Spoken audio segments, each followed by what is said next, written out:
First things first, the snagging item from Tuesday's pod, which you probably didn't see until Wednesday, the last pod I put up there. I need to apologise to all the lovers of pylons out there. A lot of lovers of pylons have been in touch, sending me emails and that, get in touch on Twitter, on Blue Sky and Facebook, and complaining about me. It's like it was pylons I was slagging. It was actually pylon, not PILE-ON.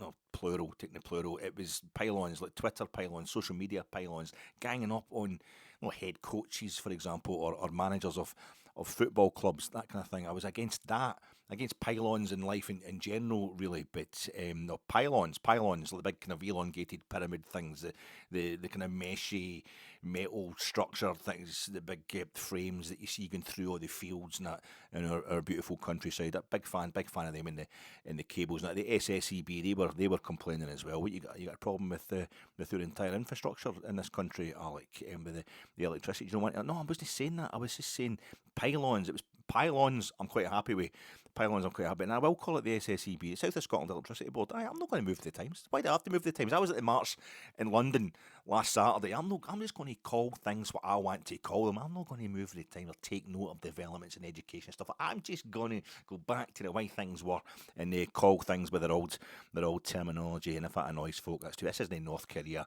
I'm all for that kind of pylon, but no pylons, unless it's the pylons, the 5G in its World Economic Forum try to put the left-wing propaganda into our brains and going to lock us all in our own wee streets. Couldn't get out your street, because I don't know how it worked, but I'm not having that. I also need to apologise to Gillian Welsh, my favourite country artist, Gillian Welsh.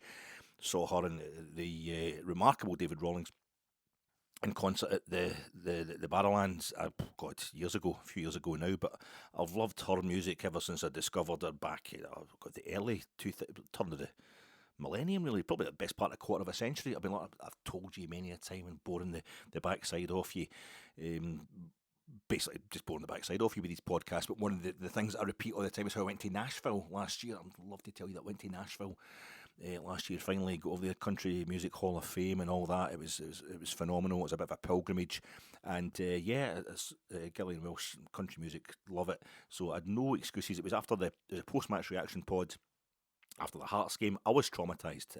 If there's an excuse to be had, it was what happened that day, what was happening in the stands last Saturday after the home defeat to Hearts. A bit traumatic, but after I sang a wee song in my post-match reaction pod, Gillian Welsh, a classic, Everything Is Free Now, an absolutely a brilliant song. It just felt so appropriate. And after I'd murdered that, I said, that's by Gillian Welsh. Why would the first time ever I've mispronounced it? That's by Gillian Welsh. And somebody, of course, got in touch and said, that's not how you pronounce her name. I know, sorry, I know, I just don't, I was traumatised, please. So I need to apologise to, no, it's Gillian, the hell with Gillian. I was at the March last Saturday down in London, as well as going to the Hearts game at Ibrox. I was at the March last Saturday. I'll call things, women should know their place. There's only two genders, and women should know their place, and they should have nice soft, at the beginning, nice kind of the J sound at the beginning of their name, not a hard consonantal g sound. That's for guys, that's for Gary, and that kind of stuff. It's Gillian Welsh. So I'm not really apologising to her, but I will apologise to the boss, to Bruce Springsteen, because during Tuesday's podcast that I put out, you probably didn't see it until Wednesday, I did the One Step Up and Two Steps Back. I did a wee rendition of One Step Up. I murdered the first verse of that because I felt that's not, you can guess why that's kind of appropriate to the situation at Rangers just now, but I got the lyrics wrong with that one. And I love that. The Tunnel of Love album's phenomenal. I used to listen to that on a loop almost when it first came out. And One Step Up, Two Steps Back. It's one of my favourite ever songs. And I did it. I woke up this morning. The house was cold. Hit the furnace. She wasn't burning. It's check the furnace. She wasn't burning. It's hit the engine. She wasn't turning. In his old Ford. That's the next bit. But I just went in there and hit the furnace. I'm getting the lyrics wrong. So apologies to Bruce Springsteen, to the boss, because I will apologise. I will defer to a boss, a manly man. I'll burn the USA. Pro Reagan theme tune. I love the boss. Total pro-America, and I like any kind of boss, Trump, Putin, Kim Jong-un. These guys are just total bosses. That's the way the world should be run. It'd be a bit political. It's not really politics, though, is it? It's just a bit power grabbing, nutcases. So that will tie in. Almost to the end of the pod, you'll know it's actually something to do. I'm not just saying this kind of stuff to make this like question time. I'm making it a bit like, how you doing, folks? This is your Rangers versus Hibs sunk cost versus prospective cost, and the whole build up to the Old Firm game at Ibrox a few weeks back. It was about how there might be a riot. If Celtic score early, and the build up to the Hearts game at Ibrox last Saturday. It was all about can Hearts prove that they are real title contenders, and also why is Nico Raskin not in the squad? Are Rangers going to be able to survive without Nico Raskin? That was a build up there, and tomorrow the build-up is about how we're going to have a demonstration outside the ground, and then a strikingly, really notably small crowd inside the ground. So it actually works out, because international break, it kind of confused the issue. It's 4 straight home games for Rangers, I'm realising, because we've got Genk on Thursday night. I don't know, I think we should give ourselves a wee break. I think we've earned a wee break. We should have a kind of fun build-up to that one, a different theme. I think we should all wear something, I'm thinking, like, wear something designer, a bit haute couture, get a label on, something like that, do something with your hair, and we can all comment on each other when we get along there for the game against Genk. Never played Genk before, but a celebration, a nice break from the domestic grind that we've had at Ibrox. I'm thinking, you turn up there and it's like, oh, is that Alexander McQueen you're wearing? Because I thought I was doing quite well wearing my Karl Lagerfeld, but you've really put me to shame there. And the mullet is back. It's sarcastic, it's ironic, it's a great quote on kind of contemporary culture versus what used to happen in the 80s. And I think you're absolutely smashing that out the park there. We should do that preview pod coming to you in association with Jersnet. Check out Jersnet tonight. Probably go back, and by the time you see this podcast, you will already have watched Jersnet. If you haven't, you should. But it's on at 9 o'clock live every Friday night, and tonight it's John and Ben, so that'll be a cracker there, live on the Jersnet YouTube channel, and it will be there forever, for infinity and beyond, on the Jersnet YouTube channel, and thereafter available on all respectable streaming platforms. I'm sponsored by Jersnet, and I'm also sponsored by kind of weird attendance stats, weird record attendance stats. I was watching the Liverpool game the other night, Liverpool against Atletico Madrid. And I never walk a look when you go, Atletico. I was watching that the other night on the old TNT, the Champions League. Very exciting game. And I've been to Anfield a few times, and I just thought, what is that? There's something about the attendance, the record attendance, and the capacity. So I jumped on the old Wikipedia, and I was like, that's what it is. Liverpool, the Anfield record attendance at Anfield, like, for the whole time Anfield has been there. Even, oh no, wait a minute. Well, it'll be because remember Everton used to play at Anfield. That's why Liverpool get formed, because Everton get dispute with the landlord. Do you know that Rangers' first FA Cup game was against Everton at Stanley Park, and we beat them. We played in the FA Cup, in Queen's Park, got to a couple of finals, and we got to the semis and that. So you'll know all that. But our very first game in the FA Cup, or the English National Cup competition, the oldest cup competition in the world, was at Stanley Park, the park between the two, where Anfield and where Goodison would be, or are, or whatever. So that's I would be. But I was watching. I was thinking, what is so Everton did get evicted from Anfield, but it would have been a much smaller capacity at that point in the kind of Victorian period when they left, and they had to go and set up in Goodison, and the landlord of Anfield had to find a new club. Had to find a club to occupy it. I think Chelsea came about the same way as well. Quite a few clubs, very famous clubs, have been set up purely to fill a stadium that was already there. Stamford Bridge was set up as it was a failed alternative to Wembley for staging FA Cups. It did stage an FA Cup final, but it just didn't work out at all. But Anfield's its record attendance is something like, I don't know exactly, 61,900 odds. If you're a Rangers supporter, anything less than 100,000 isn't a noteworthy attendance, but it's like 61,900 odds against Wolverhampton Wanderers, I think in the 50s. But it's against, in the 1950s, but it's against Wolverhampton Wanderers, they're the record crowd at Anfield, Liverpool. But the capacity, they've just done up it took them ages, and they've redone the Anfield Road end, the top tier, the Anfield Road end, and after all the years it took them to do up the main side. Anyway, the new capacity of Anfield is 61,200 odds. It's like, So your record capacity is 61,900, say, and the record attendance is it's literally like 700 odd. It's about 720 people short of that. The new capacity is like 61,200, and the record attendance is 61,900. It's like, just put in our few rows. Find somewhere to put in. They spent decades evicting the folk, hounding the folk out their houses, Club of the People and all that kind of stuff. Get rid of the folk, the houses, so they could buy that street and knock down the houses. And I went down to see them about 10 years ago. I think was it Klopp's first season. They got to the Europa League final. Just about the best part of a decade ago anyway, and I didn't see them in the Europa League because we're playing Bordeaux, and I hadn't seen Bordeaux, and they won the European final, so I had to get off my list. But and they were already building the framework of that new stand, the main stand, and I was up the old top tier of the Anfield Road stand. It's an imposing structure. When they won the league and did all the title celebrations last season, title celebrations with a crowd. Because I remember back in the old days, Liverpool, when I was a kid, Liverpool just won the league every season, and we'd have celebrations at Anfield, but you could always see that the Kop was obviously a swarming, heaving mass of a terrace, but really it's quite a small ground. The first time I went to Anfield, the Kop was still standing. I stood in the Kop just a few weeks before it was the last game where they had it as a standing terrace. But it was quite notably a very small ground, compact ground compared to Ibrox and what have you. But now it really looks the part, looks the corporate part, that massive new main stand they've got, gargantuan, and the massive new high end on the Anfield Road. And they must be dying to me. The owners must be dying to turn the Kop into a two-tier stand as well to get the folk in. They just can't do it. First they stopped us doing this European Super League, and now they're stopping us building a proper end to get this stadium up to like 70 odd thousand. Doesn't matter, Man U just went 100,000 anyway.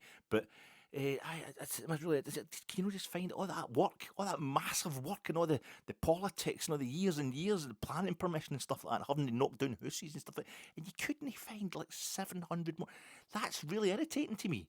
Rangers is so far away. Ibrox 118,567 a record crowd, so we're more than half that just now.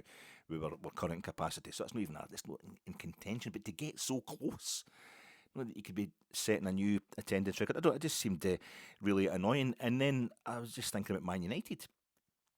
I thought, wait a minute, this is ringing a bell with me. In Man United, the record attendance at Old Trafford is like 74,000 something. I think it's nearly 75,000. No, it's nearly 77,000. It's like 76,900 odds.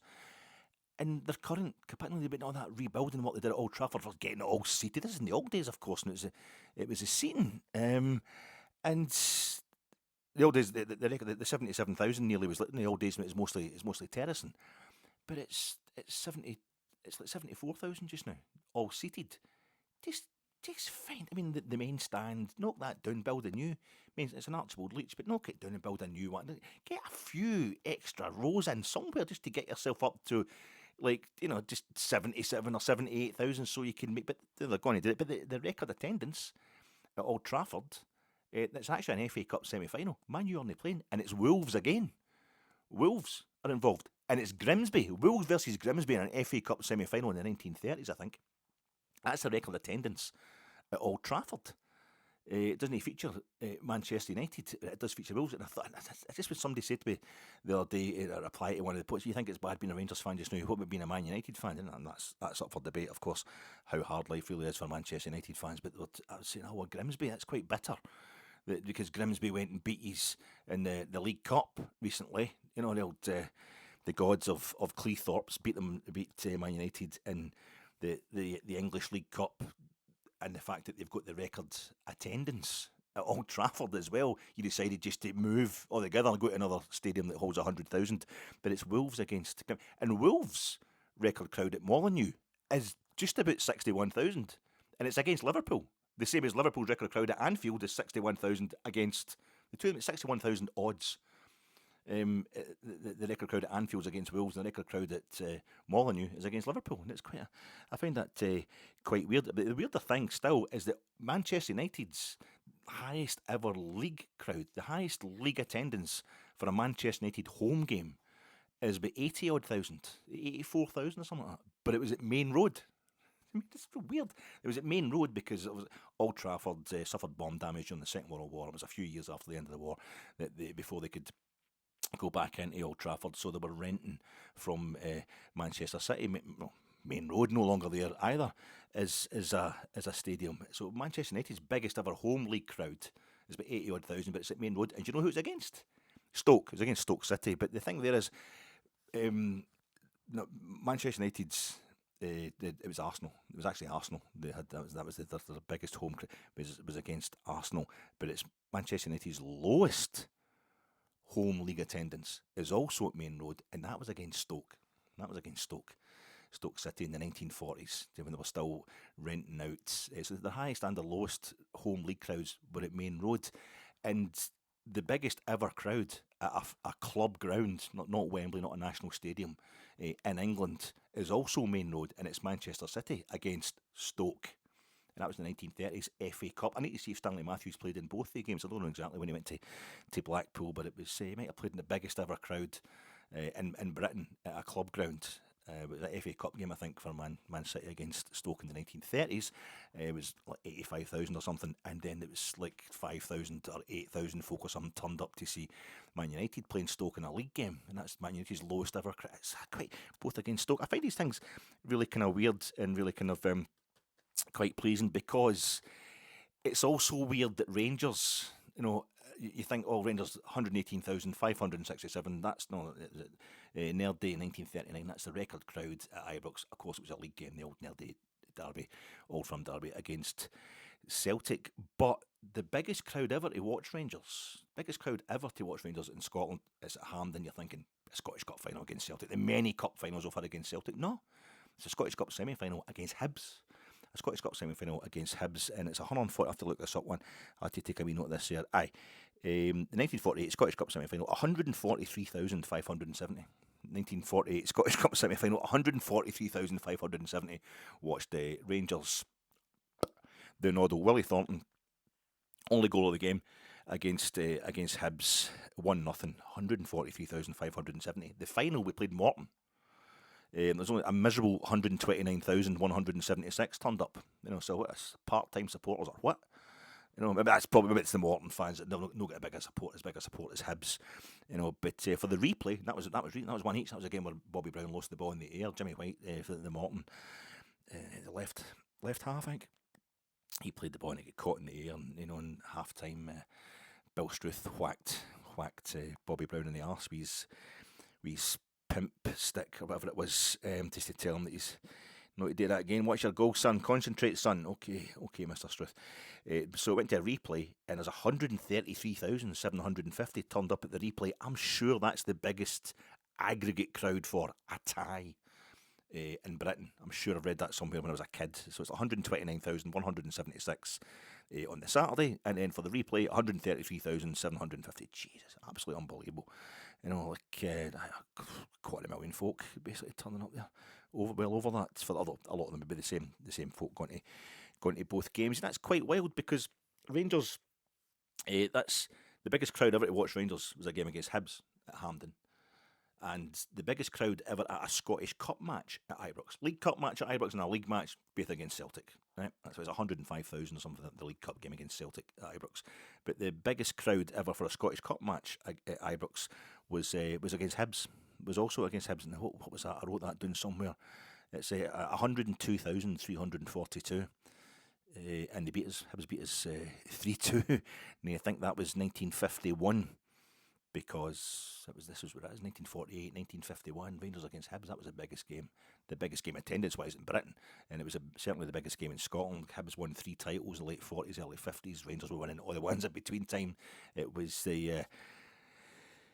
the Iron Curtain against the famous five. Now we've got the vegan boys against the Venga bus or whatever. We've got it used to be like the Diddle, Doddle, and the Waddle and the Noddle, and now we've got like Dunseys and Doughballs managed by the new Glenn Hoddle. As far as folk are concerned, there's no faith. It wasn't if you just taking up for a walk in the hills. He's just taking for a wee spit. It wasn't weirdo kind of stuff that he was doing. It was his spiritual healing and like that. I was just going for a bit of fresh air. And she'd have been, if they were going to the boozer, you'd have been absolutely raging. Anyway, I feel as if it's really quite appropriate because despite all these massive crowds, us against Hibs, a couple of the biggest crowd stats in our history. Tomorrow, it's all about how small the crowd is going to be. My name's Alec Anderson. Oh, I cannot explain. Every time it's the same. Oh, I feel that it's real. Take my heart. I'm having to read this, don't know this. I've been lonely too long. Oh, I can't be so strong. Take the chance for romance. Take my heart. I don't really get this on it. I need you so. There's no time I'll ever go. Cherry, cherry lady. Going through emotion, love is where you find it. Listen to your heart. I've never heard this before. I had to write this. Cherry, cherry lady, living in devotion. It's always like the first time. Let me take a part. Cherry, cherry lungy, listen. I am just making out that I had to write that down. Like I don't know that song. That's the old modern talking there, 1985, when music was music. They're from West Berlin. I was going a bit. I've been to Berlin 4 times now. Yeah, it's a different city every time you go there. You know, it's no all classy and cultured going to Berlin. There's the old modern talking from 1985, one of the greatest ever German duos, absolute legends. And there was music. But a few years later, 1989, it always makes me think about Cherry, cherry lady. I'm like Cherry, cherry lungy, because Cherry Lungy, 1989, the Manageress. Remember the TV series, The Manager? I know I've talked about it before in these podcasts, but we've got some new subscribers, so I'm going to go through the same old stories a couple of times, right? Let them think it's original. But Cherry Lungy, I like Cherry Lungy.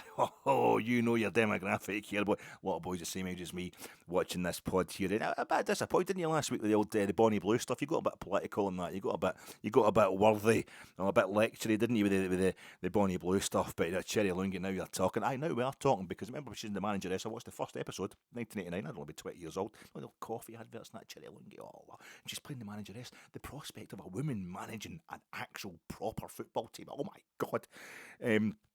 And it was I think it was a second division side, and I never get past the first episode because she lost me straight away in the first episode. I don't care how gorgeous, attractive somebody is. If they don't know their football properly, if it's just no ringing true, then I can't carry on. But she was in the boardroom at our club, and it was supposed to obviously be an establishing thing where she was like just to let you know that she really knows her football. She could talk about football like a bloke.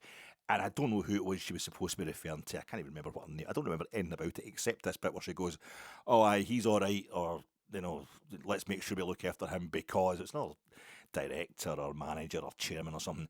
Because it's the only guy I know that's got all 90 minutes of Real Madrid against Eintracht, or she probably said Real against Eintracht. I don't think she said the 7-3 game from the 1960 European Cup final. I don't know if that's what she said. Actually qualified it as being the European Cup final, but it was supposed to be like Real Eintracht or whatever. And that's wrong. That's just wrong. Nobody's got all 90 minutes of Real Madrid against Eintracht because the BBC cameras, it was only the BBC that was filming it, the only film crew there. It broke down. It broke down, and they actually missed out. I need to check. I've not watched the video there behind me. I got it years ago when I was a kid, and that. But I need to check what it actually is. Is it 19 minutes or something? It's incredible anyway.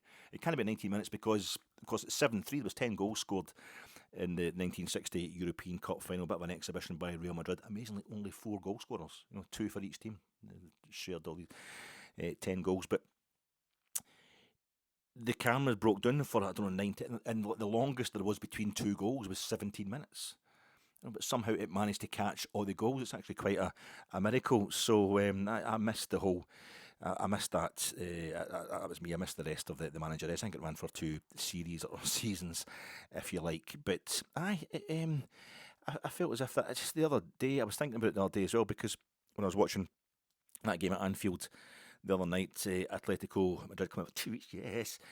All this stuff about, I'm going to go on to discuss how I like Russell Martin. I do like the way he comes across. I've said this before, I've got a kind of investment there. I need to state my interest in it. I do want to see this kind of guy, this kind of person, the way he lives his life or whatever. I want to see that.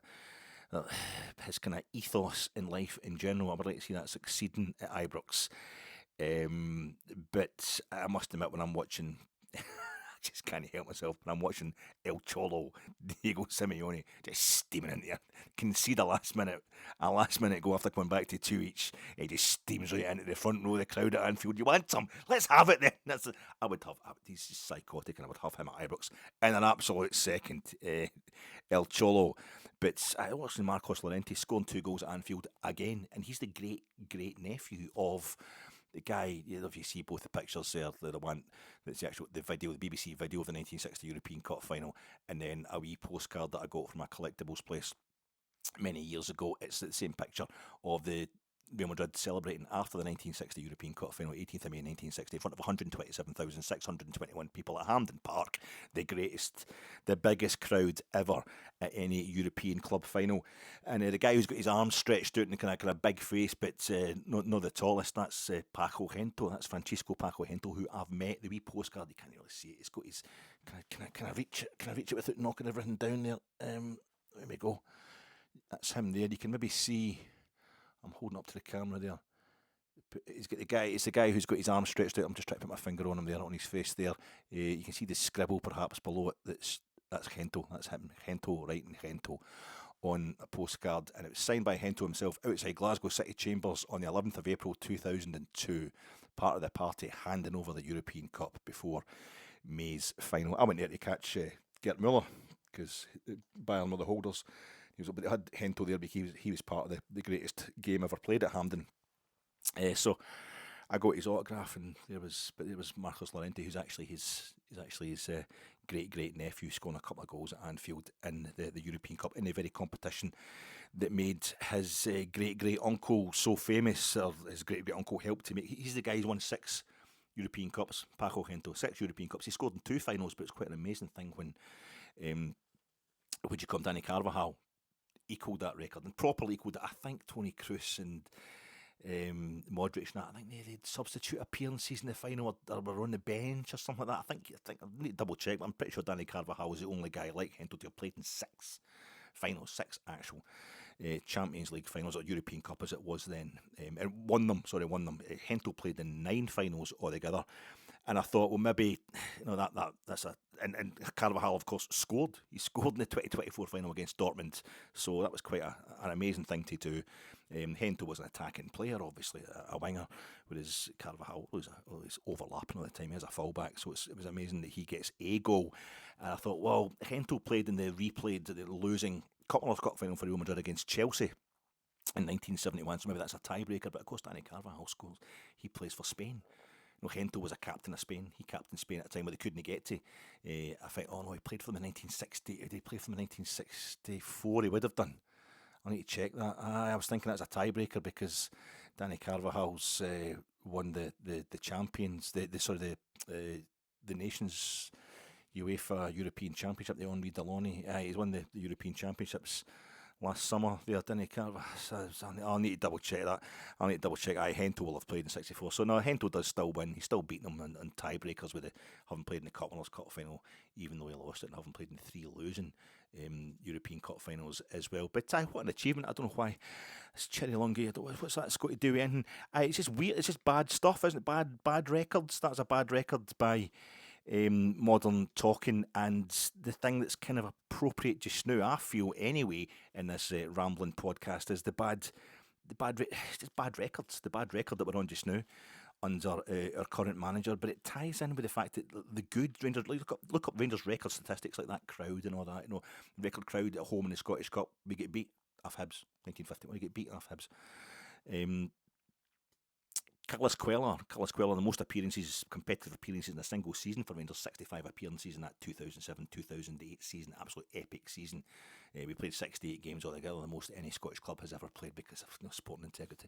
No, we had to play the games, we had to play them on 3 weeks, a space of 3 weeks, but it was a phenomenal season. It's one of the most enjoyable of my life, but we lost that UEFA Cup final and we lost the league title in the last day of the season, and under really kind of horrible dodgy circumstances as well. So there's a bit of pain attached to it. Like Alan McGregor is the oldest ever Rangers player, the oldest guy ever to play for Rangers, and I was there when he sealed it. His last ever game for Rangers was that 2 each draw with Hearts last day of the 2022-2023 season. Michael Beale had come in halfway through that season, so I was looking forward to a summer under Michael Beale revolutionising the squad. Alan McGregor, Greg's absolute legend, best Rangers goalkeeper of my life, kind of on points and service from Andy Gorham, but he'd lately been unable to get off his line. He'd been costing us goals, costing us games. The league had already been won. It was the second last game of the season. We beat St Mirren 3-0 in the Saturday in Paisley in the actual last game of the season for us. But this home game midweek against Hearts, I think it was the day Tina Turner died, which is quite a thing. I consider he basically gave away 2 goals. He was really to blame for the 2 goals that Hearts scored. So it was Stephen Naismith was in charge for Hearts, and Alfie scored the goal and was up giving Naismith a bit of hassle in the technical area and all that kind of stuff. But he kind of gave away the 2 goals. It's no disgrace on his record, Alan McGregor, but the actual, that was him being the oldest Rangers player ever. Competitive match, and it was a bit of Gareth McCauley. He's the oldest debutant ever for Rangers, and he appeared for us in Moscow against Spartak Moscow in the Europa League group stage. What was that, 2018, 2019? Steven Gerrard's first season. We get beat 4-3. We had a goal wrongly disallowed for offside. This is before VAR, and ultimately we didn't go through. It was still a massive achievement to get that far. We got through 4 qualifying rounds, but this puts a bit of taint on Gareth McCauley. Becoming the oldest ever debutant for Rangers. You had Jim Forrest, we talked about the other day. Jim Forrest scored 56 or 57. I've seen different sources giving it 56 or 57 goals. It's the most goals ever scored by a competitive goal scored by a Rangers player in a single season. And it was a 64-65 season. I think we finished 5th in the league. We certainly, like Hibs, Dunfermline, Kilmarnock and Hearts. Kilmarnock won the league. Kilmarnock under Willie Waddle. They all finished, I think Celtic finished 8th or something like that. But Celtic won the Scottish Cup. Kilmarnock won the league, and we only won the League Cup. And Jim Forrest scored 57 competitive goals for us that season. They were finishing 5th in the table. It's just Rangers records. They've got a kind of bad. And the best one or worst one, whatever way you look at it, Sam English. It was a proud young Protestant, Sam English was his name. He played for Glasgow Rangers, centre forward was his game. The Ibrox crowd, we loved him so, we crowned him king of all. And every time he scored a goal, we sang all Terry's well. Sam English, the Sam English, 1931-32 season, most league goals, a 38-game season, right, in the league. Most league goals ever scored in a single season by Rangers. But 44 goals he got in a 38-game league season. Same amount of games as we've got just now. He scored 44 goals in the 1931-32 league season, and it was the only season out of 9 that Rangers didn't win the league. It basically stopped. We didn't win the league that season, and that stopped us. We won the 5 league titles before that, and we won the 3 league titles after it. And that was why we won the first 9 in a row, was because of the 1931-32 league season, which was won by Motherwell, who had Willie McFadden, who scored 52 league goals that season. Like, they set the Scottish record for the top flight. 52 goals. I think it must be the total record. He scored 45 the next season. Willie McFadden, an absolute legend at Motherwell. And Motherwell were a great team, and that kind of day. This was they'd been finishing second and thirds consistently for that whole kind of 10-year period, from the mid 20s to the mid 30s. Motherwell, they were due to win a league title, but couldn't have just made it right at the start or right at the end. Just let us get the first 9 in a row, or even get to 8, because the record at that point under Celtic was 6. So we were looking to equal the record at that point, which was 6 in a row, which Celtic had set back in the 20s, and they're. Willie McFadden steps up for Motherwell and scores 52 goals. And I'm only saying this because Rangers just now. I'm only saying this because I like to talk nonsense, and it's not been a happy camp at Ibrox of late. But really, I'm getting to the point that it's a bad record we are on just now. This could be. It's probably the record bad start for any Rangers manager. I know they're saying on 1978-79 season. We're talking about this midweek. John Gregg.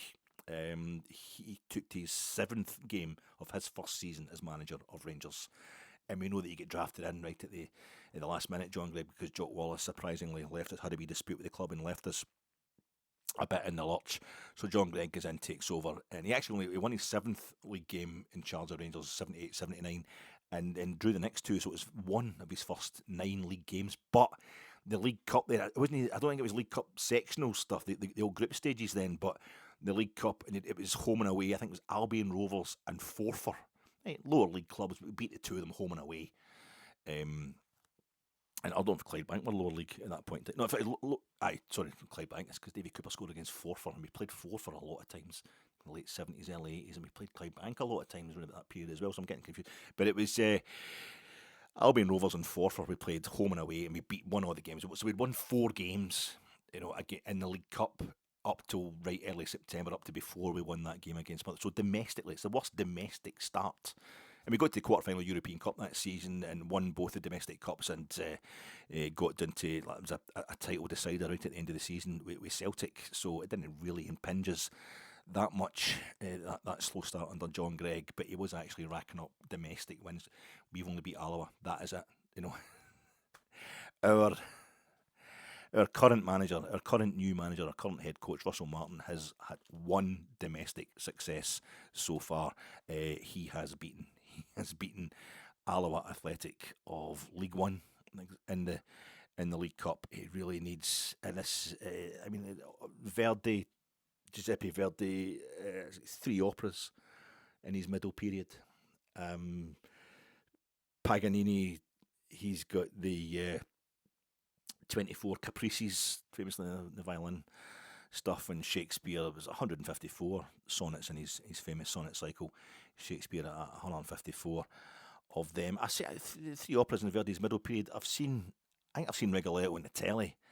I've definitely seen bits of Il Trovatore, but La Traviata is the only one I've seen live. I saw that at Theatre Royal Scottish Opera one Saturday afternoon. I saw that was back in the 90s. I saw La Traviata. I've only seen one really of Verdi's middle period. I've read at least 2 of Shakespeare's 154 sonnets. I think I've read 2, maybe 3 of them at some point. Paganini's Caprices, I came across them, oh God, at least 30 years ago. 30, I was old enough to get drunk, but no, I was like my early 20s, and I was in a bed and breakfast in the Lake District, near Kendal, or Keswick. It was Keswick. I was in a bed and breakfast late one, and I was pissed at my skull. I was very pleasantly drunk, and it was all telly, sitting at the top of a chest of drawers in this room I was in, and Paganini's Caprices. This guy's giving a loudie on the violin. This stuff's pretty mental. So I don't know. It was Paganini's Caprices, and it got to end apart. I found out that's what it was. I don't know how long I stayed awake for until I passed out. I don't know if I saw all of them, but I've seen a few of them since then on YouTube and what have you. But I don't know how many. And the 24 is the South Bank Show tune. You'll recognise that. But I think when it comes to the Russell Martin not winning against top flight Scottish opposition, we can stop at 5. We can stop at 5. 5 is enough. Russell, that'll do. Is number 6. You can just start turning it around. I've seen that early work, and I've seen enough of that. I've been at. I was at Dundee. I was at Celtic. I was at Hearts, and what else have we had? We've been away to Motherwell, St Mirren. Aye, there's another one that I'm missing. Isn't it Dundee? I've seen enough of them anyway. I've seen at least 3. Is it 4 that I've seen top flight? But we'll stop it there. Thanks. That's absolutely fine. If you'd just like to start, it's like Goya's black paintings. I know that wasn't the start of Goya's career, but I've seen him in the Prado, seen the black paintings, and you've got to go through a kind of dark period. It's a bit like goth music or whatever. It's not immature, but it's really easy to do the miserable stuff. You do that when you're younger. You do that at the outset, and unless like Goya, you get completely depressed and you're going insane. But that's fine. We can move on to the lighter stuff. Now, the more entertaining stuff, it's actually more difficult. It's more sophisticated. Chic know more about music probably than Susie and the Banshees. So we can move on to the light stuff now. I would like to see some of your next phase, your next creative period, Russell. We can start having the wins against top flight opposition, if you don't mind. Aye, it's Hibs. It's Hibs. I don't know if I'll be wearing their League Cup quarter-final at Ibrox, quarter to 6 kickoff, live on Premier Sports, which is where most people apparently are going to be watching it. I'll be going along to the game, but it's Hibs were playing. I don't think I'm going to be wearing the same kit they were wearing against Dundee United. I caught a bit of that. I was like, what the hell? Why is Celtic playing at Easter Road? But it was Hibs wearing the 150th anniversary kit, wearing their very first kit, the green and white hoops, and the big HFC on the front as they were drawn with Dundee United last week. in the league. I don't know if they're going to be. But if they do, don't worry about it. If they do wear that against us, don't be booing Hibs extra hard. Not to take a wee while off booing Russell Martin, but it just proves that Celtic stole everything from them. 1875 Hibs are formed. 1888 Celtic come along. Don't just take all the best Hibs players. Don't just take the whole idea of having, a kind of Irish Catholic immigrant team in the city, appealing to the Irish Catholic immigrant poor, the Irish Catholic poor in the city, but a team for them. But they actually took their kit as well. They couldn't take Hibernian because that was obviously another team. Because that's got a variation in that. What's it? Celtic, that's Scottish and that. We'll take that, but just call it Celtic to make it different. So it's just proof that the Celtic completely stole their stuff off them. So don't go to. But it's a horrible history, isn't it? Hibs in the League Cup is part of the kind of horrible histories generally for Rangers, mostly. Hibs at Hampden, that League Cup semi-final, 91-92 season, Andy Gorham coming out to not getting the ball. Keith Wright scoring the only goal. Hibs going to win the League Cup that season. Didn't get beat Dunfermline in the final, and it was like, Andy Gorham, he's useless. Guy Gorham's useless. Walter Smith, I mean, he got away with it last season, just managed to get his league title, but he's no Souness, is he? He's not going to be any good, this Smith fella. We won the Scottish Cup for the first time in 11 years, and we also won the league again 4 in a row. So that was it was a horrible night, that semi-final. And of course, with the semi-final, Hibs beat us in penalties. That was a midweek job. God, what was that, about 2004? Alec McLeish, the manager, about 2004, 2005 season. That no, we won the League Cup against Motherwell. That one must have been 2005, 2006, perhaps. Anyway, we definitely lost a League Cup semi under Big Eck to Hibs on penalties midweek. That was a brutal one there. Of course, the big one was them beating the Scottish Cup final in 2016, but we're talking League Cups, and there was when Steven Gerrard left, and before we could get Gio, and the Gio was in the stand, we couldn't get him in the door, we couldn't get him signed up, because he had a great start. The following Thursday, he beats Sparta Prague 2-0 to get us into the next round, the knockout stages of the Europa League, but we couldn't get him in fast enough, and Hibs are 3-0 up by half-time in that game, or 3-0 up before half-time. Scotty Arfield, he pulled one back before half-time. It's 3-1. Getting at half-time, we went 3-0 down. Really early doors to Hibs in that game. Couldn't recover it at all as the team kind of struggled, trying to prove itself, trying to prove that it didn't need Steven Gerrard to keep them going. I think they were a bit hurt by the manager's departure, but it didn't work out well at all. But we've started worse this season than any since 78-79, which ended with us beating Hibs in the Scottish Cup final at Hampden after 2 replays, and I'm pretty sure that's the last time we've beaten Hibs at Hampden at all. But this is Ibrox, and that's where we tend to batter into our managers most of all at Ibrox. Russell Martin could use extra time in penalties this time, but he has to get our first victory over a top-flight Scottish club this season, or we are not winning the treble. And TZ probably maybe get sacked. You never know. We'll discuss that. But first of all, as we're going to have to remember the protest. Remember the protest going on tomorrow. Pacific Quay, and just get that guy for the documentary against Craig White, and just why getting on about Celtic? Why trying to make your chairman, our new owners is a bad guy? Get down there, get that protested. It's not as if you're doing anything that Mark, whatever your name is, not doing anything about Celtic, or not digging up dirt about it. Oh, you've actually gone over to America to track down one of the guy. But no, that's not the protest. Sorry, being facetious here, getting it wrong. I'll have to get past a young man tomorrow. Earlier this season, because I'm the first. I'm coming for that end, and I'm trying to. The turnstile I go is the other side of the main doors. So do Edmondson Drive. It's 4:30. Maybe everybody's going to be in their seat. I usually turn up pretty late. I'm usually cutting it quite fine. I like to get in before the game kicks off religiously. I hate missing a second of the action, but I usually get in about 5 minutes before kick-off. But we'll see what's happened if the crowd's still gathered outside the front door an hour and a bit later. But the Union Bears organising that protest. But earlier this season, I could still be wearing. I wore shorts right up until, including the Celtic game, but I had to wear. I couldn't bring myself not to wear jeans last week. Apart from the fact my legs are like tree trunks. I'm massively morbidly obese, and it's embarrassing. The whole thing is, I'm roasting. And before even I was this obese, before even when I was skinny as a kid. Just the heat, I always feel the heat. And I could wear shorts up to Christmas, basically, if I was allowed to. But when you get to my age, it's a bit embarrassing. But I took it a bit too far. In one of the games at Ibrox this season, I had the shorts on, and I'd put a black kind of polo shirt on without thinking about it, and then it started raining a bit, so I've got a kind of cagoule type thing, a kind of wind cheat or whatever you want to call it, one of the wee thin raincoat things. So I put that on it, and it's black as well. And as soon as I was leaving the house, my wife's like, "You look like one of the Union Bears," and I'm like, "Oh, no, I don't say," but I had brown shorts on, but it did. Sometimes there's some guys in the Union, but they've got the whole kind of the wee thin scarf and the tight jean thing and the trainers. They wear shorts. They wear shorts sometimes as well, they boys. And there's some of them are a bit like in their mid-20s, and it looks a bit dodgy. They look a bit old to be in the Union Bears. And I just felt like I was one of the guys who was really kind of sidling up alongside them, going, "Mate, you all right? Mate, who are we going to be fighting these guys today? What's happening? I've got brown shorts on. Is that all right? Well, my black one's only washed, and it looks a bit like the SA. That guy Divine said we're all black shirts, and he made it all the SS. I'm wearing, but it's just like Ern Strom, the SA. With the brown. Ern Strom is, a bit. Get away from me, y'all. But young man, is that a loud hailer in your pocket, or are you just pleased to see me? So I need to watch myself tomorrow. Don't get involved with the Union Bears. I'd shown my age with the Union Bears a couple of seasons before that, when they were still in the front of the Broomland. I can't remember what the game was, but I went round to do one of the podcasts. I'd probably at Jersney at that point, post-match reaction.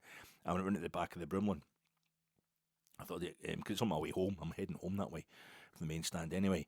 And the Union Bears usually take a wee while to come out. They're all having a wee sing-song in a concourse and that, but I don't know what happened. But the police it was like a riot, basically a riot, which was total police aggression. And the police had started it. I don't think they'd cleared out in time, and the police just decided to stamp their authority on the Union Bears, who mostly are just, some of them aren't even teenagers yet, just kids. And the horses were going in, under the portico, so to speak, and right under and right in through the emergency exits. The horses, the mounted cops on the horses, and they're getting the truncheons out and that, ready to start swinging. And I was like, "This is fucking hell." I just started recording it, and then it was one of the boys who must have been about 16 or something, and he comes up to me and goes, "No, mate, don't film it." It's just because the police will actually use that against us. Anybody who tries to send in evidence, it's saying that the police are being mistreating us, the police end up using it against it. I think I was like, all right. So I just deleted it in front of him to show them that I deleted it. But I've already been, I'm far too old to know what's going on there, but I just know the Union Bears, they get a hard time of it, and they're quite entitled to their... David Gray has a certain cup history against Rangers, the Hibs manager, as a player. I think you may remember I was at a game where he scored a big goal against us in a cup final, but he also scored against us at Easter Road in that terrible championship season. I think it was at the point where Kenny McDowell was the latest caretaker manager. And we get beat 4-0 off Hibs, wearing another commemorative kit for, I think it was Easter Road or some sort of anniversary. Go back to their original kit, which is all green, because famously Hibs, Harry Swan, big publicist. That's why they ended up in the first European Cup, despite the fact they won the reigning Scottish champions at that time. They'd been champions in the 50s, Hibs, but this was Aberdeen were the champions in 1955. But Harry Swan, big into promotion at Hibs, and also he did the thing, he copied Herbert Chapman, another great promoter. Doing it, after he left Huddersfield, he came to Arsenal, and famously, so Arsenal had the all red kit. Remember, they wore that for the all red. They wore that in whatever season they were celebrating it. Highbury, or celebrating the history of Highbury, because the original Arsenal kit. And then Herbert Chapman saw somebody wearing like a tank top or something like that in training, and he thought, "Oh no, the sleeves actually quite." So they just go with the white sleeves. And Hibs did their version of the same thing, switching to the white sleeves in the 50s. It was just. But, or maybe they switched in the 40s, but that was Harry Swan, their old kind of secretary manager type chappy, chairman, owner, whatever he was. But Hibs are wearing an all green, back to their original all green that day. They beat us 4-0 in the league. David Gray scored the first goal that day. So, and he got time. David Gray, a terrible start as Hibs manager. Look at him now. They were down at the bottom of the table, weren't they? They were down at the bottom of the table in November.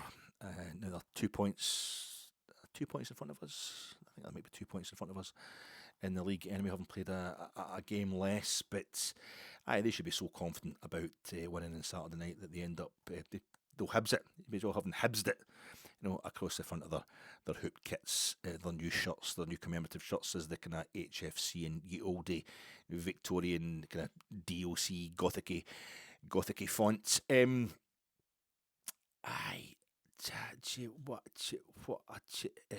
Yeah, it's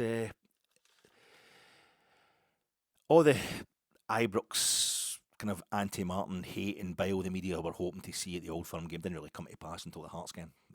It's annoying for them, the Hacks, I think, having to be reactive again and stoking the stoking of tensions was ended up being a bit mistimed. So this week in the build up to Hibs' arrival in Govan, it's been all about how the stands are going to be empty. There are so many tickets left for this game tomorrow night. The fans are voting with their feet and buggery. Why did David Murray have to get rid of the multicoloured seats? Yellow, reds, brown seats and that. It was much better. Much more of a striking, a stark contrast with the blue bedecked happy clappers back in the days, but thank God there's a Union Bears protest at 4:30. Say the Hacks, say the evil media. That is going to be good footage, especially if it gets violent, because that way we can all be moralising afterwards and take zero responsibility for stoking it all up. But all the Rangers fans went rid of this manager. It's a protest. I can't believe it's 5:45 on a Saturday night. The game's not in the season ticket. It is live on television. It was always going to be half empty. Fucking drama queens. That's what it's been for years, for decades. And I remember going to see Rangers against Brecon City in the Scottish Cup. It was a Saturday afternoon at Ibrox. Under Dick Advocate. And there was about 20,000 there tops. It was desolate, absolutely desolate, apart from all the Aberdeen fans in with the Beacon City supporters, which was quite weird. And of course, we get with Barry Ferguson this week telling us he would have signed Lawrence Shankland and he would have brought in Josh Mulligan from Dundee instead of letting him go to Hibs, and he would never have appointed Peter Mandelson as the US ambassador, and he would have ensured Farage wasn't kind of platformed as much by the BBC on Question Time to spread his hate and his lies, and therefore there'd be no Brexit, and our food and energy bills wouldn't continue to rise. So thanks for that, Barry. It's really good of you stating that after the fact, adding to the general sense of ire and disillusionment with the current head coach. I'm thinking Ross was right that time in Jersey. After the last game of the season against Hibs at Easter Road last season, I was trying to kind of package up in a nice cathartic manner, a kind of full circle moment for our love of Barry the player to no longer be spoiled by the memory of how he undermined Le Guin and then had to be dropped and sold by Walter, the man who gave him his playing debut for Rangers. I thought, Barry, that's good, he's come back and he's done a job as Rangers manager. He's a great win against Fenerbahce, he beat Celtic at Parkhead, didn't lose to them at Ibrox, he done well. And Ross was saying, but he's selling stories to the papers and blah, and just kind of publicising himself from within, while he's supposed to be Rangers manager, he's not keeping stuff in-house at all. And I thought, no, surely not, but it's just all tallies, maybe adding 2 and 2 and getting 5. But Hibs' record is absolutely wild this season. Hibs' record this season is absolutely wild. As I say, David Gray, he was taken over as caretaker manager, I think, for the 4th time last season, and he ended up, Hibs were bottom of the table in November. Then he went to 3 at the back. When he looked like he was going to get a sack, he went to 3 at the back, and they just roared right up at the table. They finished 3rd. It was a major achievement for Hibs last season, and this season they have played 4 games in the league, one less than us, and they're 2 points clear of us. They're in 3rd place again, and they've played 3 ties, 6 games in Europe, and they have been 2 goals down and come back, recovered a 2-goal deficit, and also given away a 2-goal lead in the 4 league games, within the 4 league games that they played this season, and they've recovered a 2-goal deficit and given away a 2-goal lead within the 6 European games that they've played this season. All their European ties, they're out of Europe, all 3 of the European ties went to extra time. They didn't win a single game at home. They didn't lose a game away from home. The kind of steadiest result they've had is they went to they're from Easter Road. They went to Livingston, or these East Coast, in kind of east of Glasgow is just it's a foreign country to me, but they went to Livingston and they won, I think, 2-0 there in the last round of the League Cup. They haven't been in Europe, same as ourselves. They didn't play the League Cup group stages, so they beat Livingston at Almond Vale, the Tony Macaroni, whatever it's called these days. They beat them there in the last round of the League Cup. That's a nice solid result. They were 2-0 up against Kilmarnock, I think, at Easter Road in the league, and then finished 2 each. I think they drew with St Mirren. Maybe was that in St Mirren? I don't know. They drew with St Mirren anyway. Don't know if that was in Paisley or not. They beat Dundee at Dens Park. I think it was first game of the season. The only one they've won. we haven't won a single game in the league this season. We've drawn all 4 games and lost one. And they were 3-1 down to Dundee United last week and come back to 3 each with a ropey sending off, certainly helping them. Now, what else are they up to? Oh, the European stuff was incredible. They played 3 clubs because they finished third last season. They dropped into they went straight into the Europa League second qualifying round, and they played Midtjylland, who we've beaten in Europe in very recent memory. Midtjylland of Denmark, and they drew over in Copenhagen. Then they get beat after extra time, 2-1. I think it was 0-0 at full time and 2-1 after extra time. Did they go a goal up? No, I think maybe Rocky Bashiri equalised for them, and then they lost a goal late on. Kind of Hibs it, if you like, that one. So they dropped straight into the. We get absolutely horsed in the Champions League, so I'm not taking too much glee in Hibs' failures in Europe. They went into the Conference League third qualifying round where they played Partizan Belgrade, who we beat under Paul Le Guen. It was a dead Robert, actually, in the UEFA Cup group stages in 2006-2007. Alan Hutton, only goal of the game. But this was a home and away job for Hibs, and they went over to Belgrade, over to Serbia, and they beat Partizan Belgrade 2-0 on their home patch. And then they come back to Easter Road, and I think they went 2-0 down. It went to extra time. Or was it 3-2 end? I can't remember it.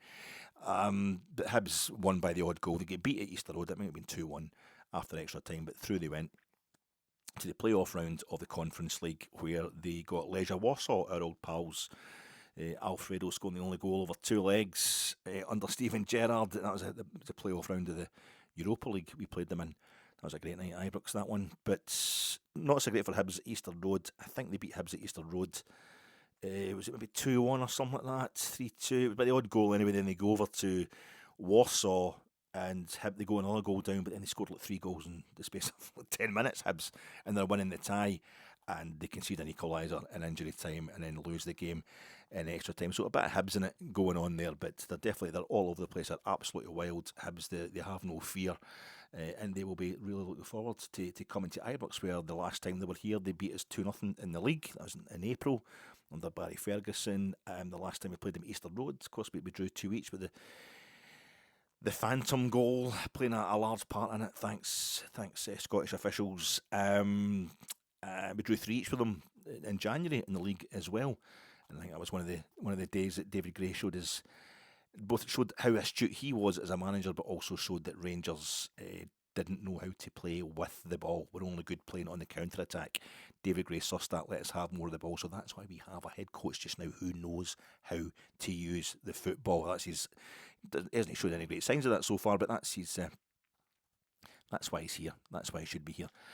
If you have to watch one podcast this week, abandon this one, which has already gone far too long, and watch Adam Thornton on the Rangers Review with Joshua Barry. It was on yesterday, Thursday. The pod is entitled "Why is Russell Martin's philosophy not working at Rangers?" It's not behind a paywall, so that's why I watched it. Essentially, they are saying it's because he didn't get the kind of players that he needed for his plan, and then since Club Brugge away, we need another left back. We maybe don't have this, especially with Nico Raskin, in and out of the team, so to speak. We need another 6.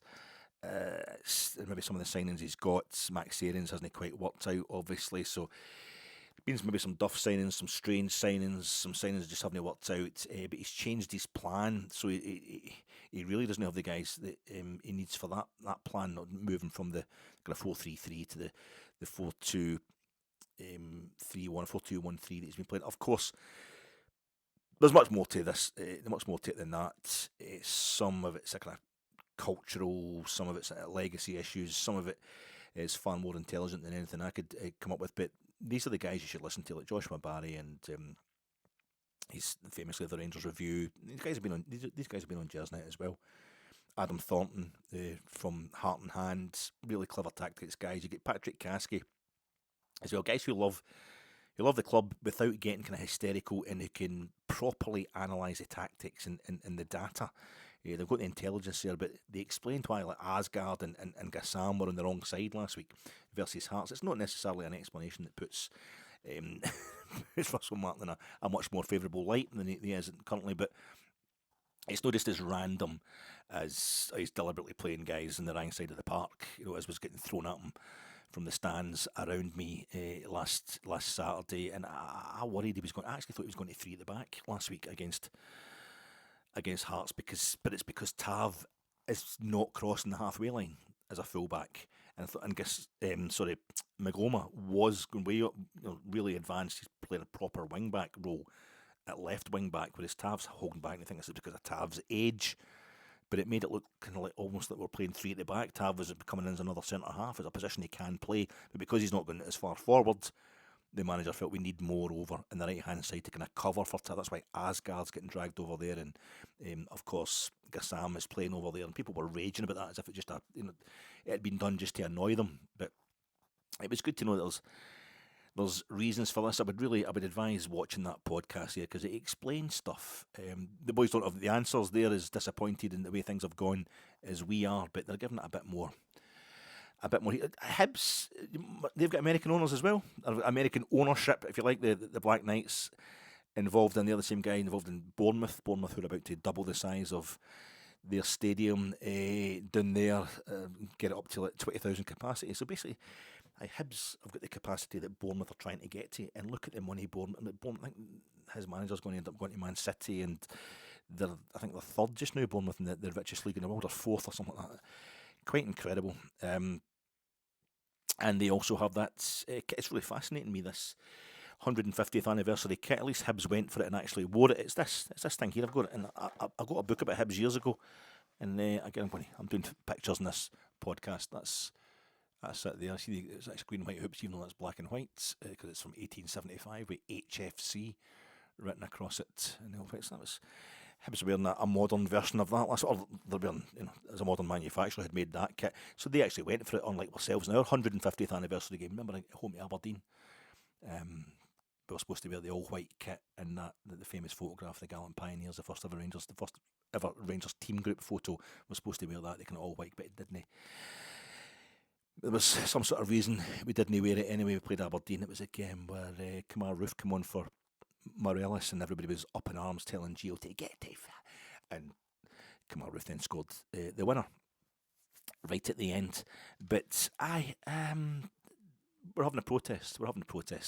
So I was thinking at other times, other protests there has been in my Rangers life, or protest fan actions that I know. A wee kind of solo moment, a solo maverick on my own protest, and I read my famous Rangers. I thought it was unique. My Rangers scarf. I've told you this anecdote a million times. It's got red, white, and blue tassels as well. It's a red, white, and blue bar scarf. And I threw it away at Parkhead when Jock Wallace in his second spell substituted Derek Ferguson. Took off Derek Ferguson, who was my hero, as we're 2-0 down to Celtic on New Year's Day, and I threw it away, and I famously got it back in the car park for a Rangers fan for all that. It's famous to me, and if you've watched this podcast before, it's not famous. It's just a story you're sick of hearing. But that was me. That was my class one. We've maybe done that ourselves. Wee moments, wee solo moments. You go, nah. And I threw it away. 2 years later, the catharsis, the bookend to that story is I went back to Parkhead without a scarf because I was pretending I was a casual when I was hanging about the fringes of the ICF, still a child really. And our game at Motherwell in January '87 was cancelled. We held at Central Station. We're all waiting to get a train out to Fir Park, and so the top boys, the guys, it's like, let's just go to Parkhead, because we were playing Hamilton Accies, and we'd just beaten Celtic a few days before in the New Year's game. No one, as soon as he's standing in the ball and all that, and it was just absolutely controlled, dominated them. That was the moment that broke them that season. That was the emotional start of 9 in a row, really, even though Celtic won the league the following season. But you know what I mean.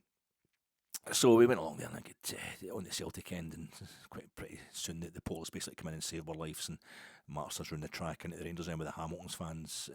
It wasn't big, it wasn't clever. It was one of the days I realised it's bad enough. I just have to fight sometimes in Ardrossan to be able to get fresh air, because a young man trying to walk the streets of Ardrossan, I don't have the spare energy to have to fight going to the Fitbit as well, and I couldn't fight my way out of a paper bag, so it wasn't, but it was kind of radical, and it was before we had ultras. That was the closest thing you had. The casuals, I was just into it for the clothes really, and I soon outgrew them as well. So, aye, there was that. But we deserved better. Remember that? That was seems like yesterday to me. Walter Smith absolutely hated it. Said that he hated it. There was a bed sheet painted with the phrase up the back of the old. The newish stands at McDermott Park one night we're playing St Johnstone. We deserved better. I remember being up at 4 for 2007, 2008. I think that was 2008, 2009. It was one of the amazing seasons in Walter's second spell. The game was postponed on the Sunday because of the weather, and we had to play 4 for in the Scottish Cup, or the League Cup was, I think the Scottish Cup, midweek. I was up at that one with my pal, just standing there. I think we were 2-0 up or something, folk are slagging the... Oh, maybe we can hang on for a victory here, Walter. If we just defend for the rest of this, I'm like, what the fuck is this? What's going on? You know? Folk were slagging it because we deserved better and all that kind of stuff. And eventually it got what it wanted, a sense of martyrdom or whatever. But I remember the first kind of time I ever heard something like that. Maybe I joined in. It was at Morton, it was at Capello, and it might have been the Scottish Cup. The 1984-85-ish, that really bad period before Souness came in, the old Souness Revolution, second spell of Jock Wallace. We were having some bad results. I don't know if it's the time that we played Morton 3 consecutive games, Scottish Cup replay, then the league at Ibrox, but it was definitely at Capello, and I was up the back of the old kind of coo shed, trying to hang about with the choir, the Rangers choir. I don't know, it was divided down the middle. It's still there, but I think they've got seats along the front of it for some reason. Morton, the last time I saw it anyway. Great ground, Capello. But Rangers were getting beat. It wasn't going according to plan anyway, and it'd been happening all season, and it did happen a lot of times in that period. And the Rangers fans just started singing, "Don't let us down again, don't let us down again, don't let us down." And the first line out, and the Morton fans, on the other side of the fence, just absolutely howling. Just, oh my God! Oh, what a shame! What a shame! It was brutal. It wasn't good, feeling sorry for yourself. Not a good look on Rangers. There was showing the liquidation, the red card, remember that? And getting the audits behind me as well, the Govan Borough scarf. I showed administration or liquidation the red card at Ibrox, and I got the Govan Borough scarf. But it didn't work in the short term. But I think it united the support in a major way that was needed for the incoming journey with the march in the SFA offices with Sandy Jardine, the late great Sandy Jardine. Kind of leading that day, or roped into it or whatever. I don't really know what happened. It wasn't for me that. We're Rangers, we can take it, I thought. But I think it was 7,000 Rangers supporters involved in that one. A march. At the time we were kind of booted out of the top flight. They didn't want anything to do with us after us financially supporting it for best part of a century and a half. More kind of maverick solo action from me. Protest I didn't renew my season ticket for 2012, 2013. I went to every single home game, didn't miss, and I got a half season ticket in Christmas time, really. But it was Charles Green was obviously another Craig. I mean, it wasn't as bad, obviously, as Craig White, Charles Green. But I remember at the time thinking I was telling everybody that Craig White was an absolute joke. It was an absolute crook, and nobody was believing me. He was getting welcomed like a hero. So I went along with that, and now here we go. We're in the bottom tier here, and this guy Charles Green's, using the first person plural pronoun and wearing a club tie and all that. And he's never been near Ibrox in his life. This looks dodgy. I'm not handing out hundreds of pounds to this fella at the start of the season. Don't know how this is going to go, but it was maybe a bit more just being cautious than an actual protest as such. But it's the closest I come to anything other than my usual kind of blind loyalty. But I didn't. So I went to a different stand every game. I just went to wee bits at Ibrox I hadn't been to for years. Didn't renew my season ticket, and then by January whatever, just gave in and renewed my got a half season ticket. But there was the Hearts, the 0-0. We were talking about this a few weeks ago. The Friday night game in the Championship, which got abandoned after 20 minutes because of the snow, amazing snow. Ibrox, it stopped me getting to the game in time. I didn't realise what was going on. There was near riots going on. They were trying to kick down the doors of the Argyle House. I don't know, it's because it's got a reception area the same as the main doors. I don't know why, just expecting to battle that down and then. Like, could we talk to Mike Ashley, please? It was Ashley, the fat Cockney in charge of the Geordies, and the Easdales and that, and their cohorts were trying to get rid of them. We're protesting against that, and that worked. That did hunt them. That did get them hunted. But it was a kind of radical, off the cuff action by the troops that night, from what I remember, and it was crazy stuff. But it was crazy times. Got the chronology wrong here. The boycott of Tannadice when we first played in the lower leagues. Our first season in the lower leagues, 2012-2013, and we come up against Dundee United of the top flight at Tannadice. I was against that. We boycotted Tannadice. There was a few Rangers fans there, but I wasn't going to break the strike. But I thought, just get up there, fill the two away stands, and absolutely just turn this round, just embarrass them. We could get this game won with a decent squad, but it was just Ian Black making a fool of himself, and we took a bit of a doing. Because earlier that season, at the start of that season, we got Motherwell in the League Cup, and Motherwell were top of the top flight at that point. They were top of the table at that point. And we beat them 2-0 quite easily in the League Cup in September, live on the BBC. I was in the Broomland that night next to the Motherwell fans. It was like a European game. It's like, we're taking a big scalp. Motherwell, the 1932 league champions. But that's the only time I can... 2025, of course, with St Johnstone.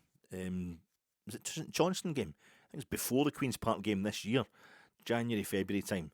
Just shortly before the Queen's Park debacle, we had the walkout. The Union Bears did a walkout. They left the game early, and a few folk in the stand, and about me, a few folk in the other stands went along with it, but not many. And that was not for me, actually walking out in the team, and I think there's folks shouting, "Don't come back!" But it's the young dudes, it's the ultras. I've read about that was to get rid of the boards, or protesting the board protestants, and it works because we've got new ownership altogether now, new board members and everything generally. I've read and heard about other ways of kind of protesting. Alec Ferguson talking about the last day of the 67-68 season, where we hadn't lost a league game all season, and went into the final weekend of the league season, we had a chance of winning the title, and this would have stopped Celtic's 9 in a row. Right at the outset, Celtic were going for 3 in a row just at that point in time. I think they'd won the European Cup the previous season.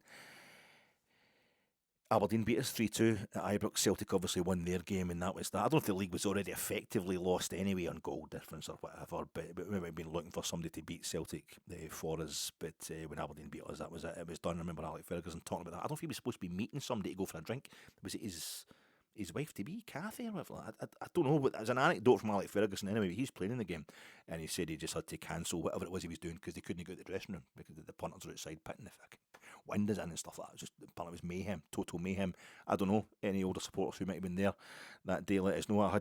Believe it or not, I hadn't been born yet, but that was it. Soissons Outards, Rangers style. Just let's trash the joint because we haven't won the league last day of the season.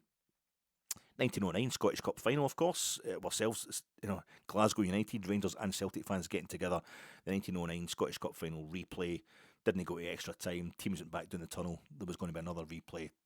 The authorities are taking the piss out of us. That's why they call us the old firm, because it's an old company. It's a way of getting money out of punters. So they joined hand in hand and burnt down the turnstiles and set fire to the stadium, and then slashed the hose pipes and threw bricks at the firemen when they turned up. It's quite good. It's quite Rangers and Celtic. That's only been a mere 71 years later. Of course, there was another Scottish Cup final, right, where we protested an incursion onto the pitch by rival supporters. I remember us going 3-0 down to Motherwell at Fir Park in early 1978. I remember seeing it on the news for the next few days because we're 3-0 down to Motherwell. We ended up winning the league and winning the treble. But we're 3-0 down to Motherwell at Fir Park, and on came the Rangers supporters. And then the pitch get cleared, and Motherwell decided, a bit like the American broadcasting corporations, this we're best just to take this in the chin here, and we won 5-3. Surprisingly, Motherwell promptly conceded 5 goals after we'd told them that we don't like getting beat. So I've seen various kind of protests. We are the Protestants, of course. Hibs are coming to town, but the Hibs, historically, Hibs came to town. We became notably Protestant only when, or actively so, when the whole kind of, was it the Scottish umpire or the Scottish referee was the name of the magazine of the day. Who's going to stand up to the Irish invaders? It's all very PC back in the day because there's these clubs coming in and wearing the green and white and representing the Irish community in Scotland, and they were doing pretty well. I think anybody, but the arrival of Hibs probably is when kind of 1875, that would be non-Irish clubs were seen as being, well, Scottish. And then Presbyterian.